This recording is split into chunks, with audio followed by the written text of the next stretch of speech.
Mu Juni w'omwaka oguwedde, President Museveni yalagira amagye okubakana n'eddimu ly'okuzimba n'okuddaabiriza enguudo mu Kampala wakati oluvannyuma lwa General Muhoozi Kainerugaba okulambula enguudo zino mu Mei w'omwaka gwe gumu.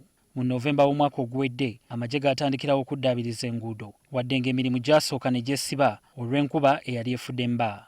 Bano baalina okuziba ebinnya ssaako n'okukola pavement ku nguudo eziwerako.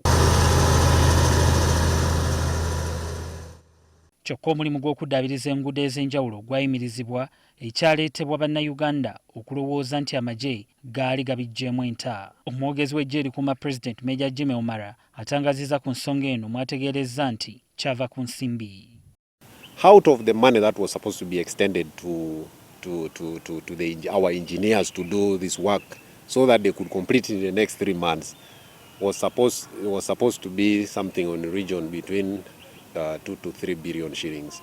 But so far, out of that money, we only got 30%. And you know what 30% is. We can't. This 30% cannot cover the 64 roads.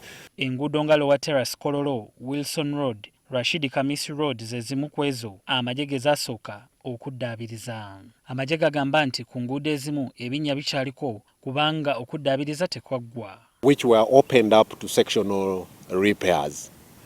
They were repaired and some of them are nearly completed.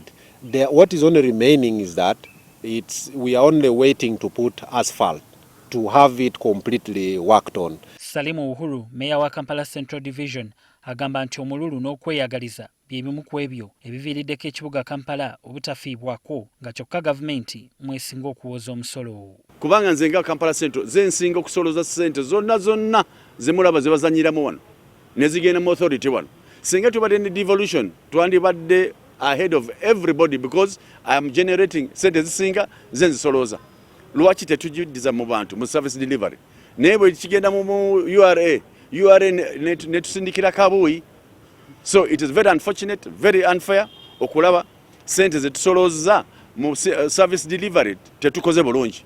Enguudo ezimu ezalina okuddaabirizibwa amagye kwe kuli Ramatin Road nga zino zikyali mu mbeera mbi ddala.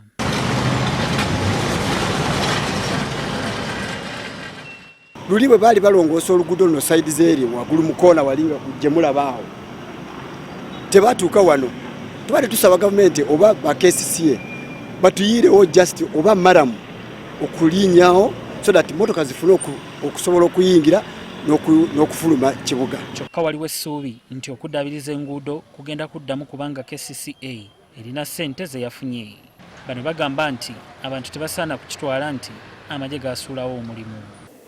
Slow mobilization because once you have delayed to pay a bit, then somehow it affects their operation.